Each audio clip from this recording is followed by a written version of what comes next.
Now, the mother of an 18-month-old girl killed after a blind cord got caught around her neck has spoken to Anglia tonight about the family's heartbreak. Joy Edwards, who's from Essex, wants to make sure their tragedy will stop other mums and dads going through the same thing, as Victoria Lampard now reports. It's just over a month since Joy Edwards' 18-month-old daughter Leah died in a tragic accident. A few of her treasured possessions now in a memory box to help the family cope with their loss. On the morning of the 10th of October, Leah was rushed to hospital after the looped blind cord in her bedroom somehow became tangled around her neck. They came in and told us, and that was it. We just totally broke down.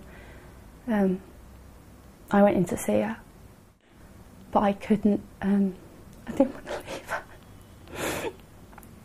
Leah and her twin Lewis slept in the same room but in separate cots.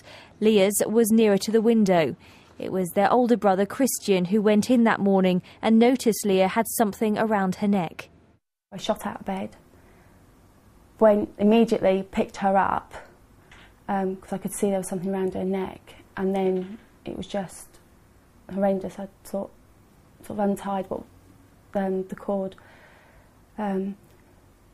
Tried to see if she was breathing and she wasn't, so I shouted to my husband to phone 999.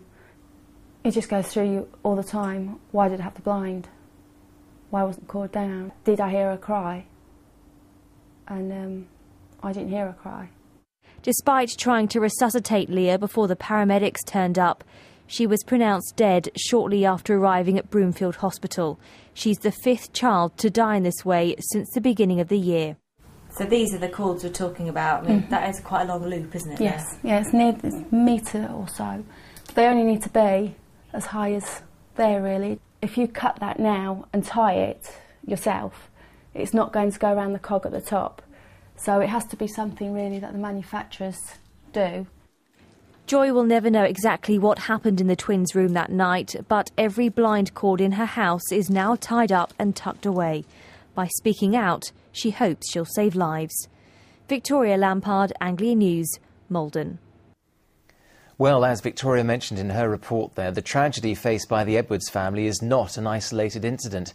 Earlier, I spoke to Joe Bullock of the Royal Society for the Prevention of Accidents. Well, since 1999, we at Rossborough have heard of 15 deaths of young children associated with looped blind cords and one that involved a curtain. We tend to hear about 1 or 2 deaths like these each year.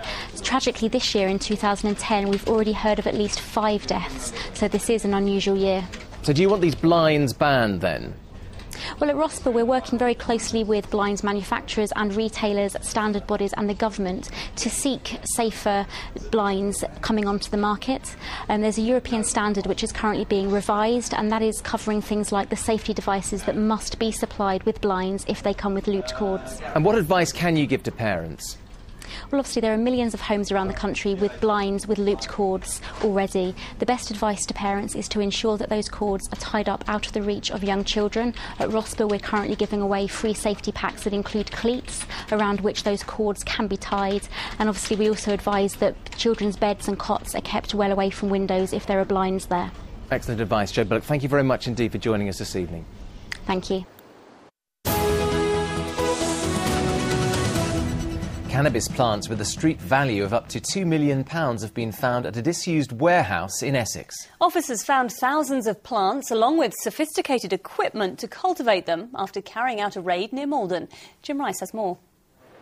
The phrase cannabis factory is sometimes used to describe something rather less industrial in scale, but that's not the case here. More than 7,000 mature plants and 1,000 cuttings discovered when police raided this warehouse in Heybridge near Maldon on Tuesday night. They've brought in a huge amount of wood, loads of lights. We think about 1,000 lights have been put up, all with transformers, and they've gone straight into the electricity substation, bypassed that. So it's a massive, well-organised operation, and one of the biggest that we believe in the country, certainly one of the biggest in Essex. Officers found what they described as a very sophisticated cannabis cultivation operation at the disused factory, which has stood empty for the last 6 months. Once processed, the plants would have had a value in the region of £2 million. The Forensic Science Service are saying it's one of the most sophisticated they've ever seen. It's certainly one of the most sophisticated. We've seen in Essex. They've put evidence of CCTV they've installed. There's all the ducting. So I say they were well organised, professional gang, and so obviously we've had a major impact on their operation. This morning, 4 men, believed to be originally from Vietnam, were remanded in custody at Chelmsford Magistrates Court on charges of drug cultivation.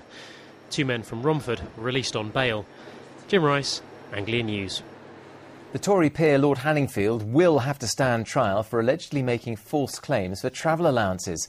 The former leader of Essex County Council and 3 former Labour MPs accused of fiddling their expenses had tried to argue they shouldn't face trial due to parliamentary privilege. But the Supreme Court dismissed their appeal. They're due to face separate trials at Southwark Crown Court in London. A man arrested twice by police investigating the disappearance of a woman in Essex more than a decade ago has been told no further action will be taken against him.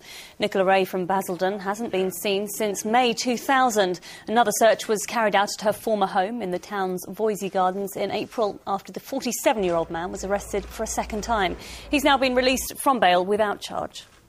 Students at King's College in Cambridge have rejected claims they were involved in violence at the headquarters of the Conservative Party. Between 400 and 500 students from the city joined others from across the UK to protest over an increase in university tuition fees. But the march got out of hand when protesters smashed their way into the Conservative Party headquarters. Student representatives in Cambridge insist they've only heard condemnation for the attacks. I think a lot of students do feel betrayed, and they feel that the people who were there on the roof were being selfish because they took away from the message that all of us were trying to send. The message that we should be focusing on is that we have concerns about the future access to higher education and the quality of higher education in this country. If you break a window, or if you smash a glass, or if you hit a policeman, you take away from that very simple yet effective message.